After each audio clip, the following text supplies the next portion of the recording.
I've been having a really difficult time making this video today. This is probably about the 14th time that I've started this recording. It's difficult to find the right words to say when I talk about this topic, because what I want to talk about is about how divided we are as a nation. It's depressing and somewhat terrifying. And when I think about how divided we are as a nation, I think about the Civil War and the words of Abraham Lincoln at the time. If you look at his second inaugural address, it's not his most famous speech. It's not his most quotable speech, but one of the lines from it that is very often quoted is the first line of the last paragraph. It says, "With malice towards none, with charity for all, with firmness in the right as God gives us, to see the right, to strive to finish the work we are in, to bind the nation's wounds." It's a pretty impressive speech, given the fact that the nation was still embroiled in this Civil War at the time. He gave this speech on March the 4th, 1865. And the war didn't end until April the 9th, 1865. Unfortunately, he was murdered on April the 15th. But I think about the speech and some of the parallels to what was going on then to what's going on now. I think that there's a lot of wisdom there. So this is the second paragraph of the speech I want to read to you now. "On the occasion corresponding to this, 4 years ago, all thoughts were anxiously directed to an impending civil war. All dreaded it, all sought to avert it.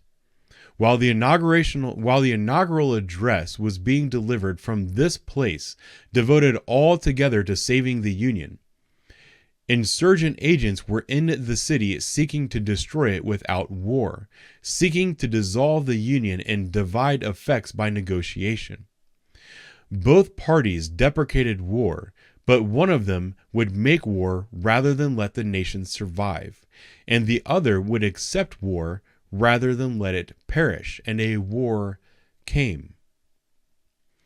I think about this paragraph, and I think about what's going on in our country right now, and we have people are being pulled apart. There is an extremist insurgency in our country. I don't think that anybody can deny that. There's people on both sides of this argument. One of them has a lot more pull than the other. One of the reasons that made me think about that is, coincidentally, today is the day that the Supreme Court announced that Roe versus Wade has been overturned.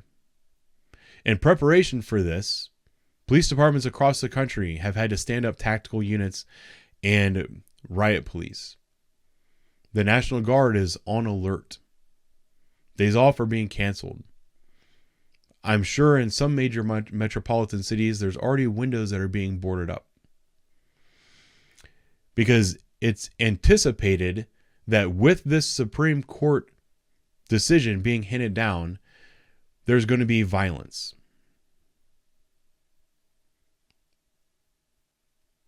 We all know who the people are that are anticipated to be doing these acts of violence. I say that there's extremists on both sides, but one side has more pull. That's already been proven. We don't need to rehash that.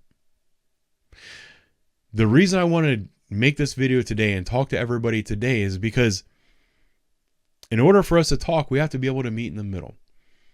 And if you're allowing this extreme ideology to pull you away from the middle, we will never be able to talk to each other. This happens on both sides. But I'm telling people, do not allow the extremists on either side to pull you away from being able to have a conversation with each other, because that's where the violence occurs. And I also want to remind everybody that once this is over and people begin talking to each other once again, that you must talk to each other. And that's where the last paragraph of Lincoln's speech comes into play. With malice towards none and charity for all, with firmness in the right as God gives us to see the right, let us strive to finish the work we are in, to bind up the nation's wounds, to care for him who shall have borne the battle, and for his widow and his orphan, to all which may achieve and cherish a just and lasting peace amongst ourselves and all nations. The United States was still at war with itself at the time of this speech. And he gave this speech knowing that the war would soon come to an end and that the new mission was going to be to bind up these nations' wounds, that we have to take care of each other, that we have to take care of our enemy's widow and their son, their child, their orphan. And that if we achieve this, we can cherish a just and lasting peace among ourselves as well as other nations.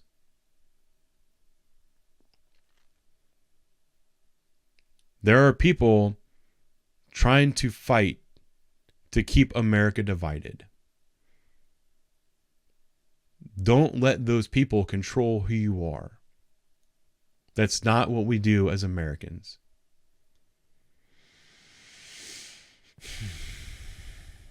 Those are my thoughts for today.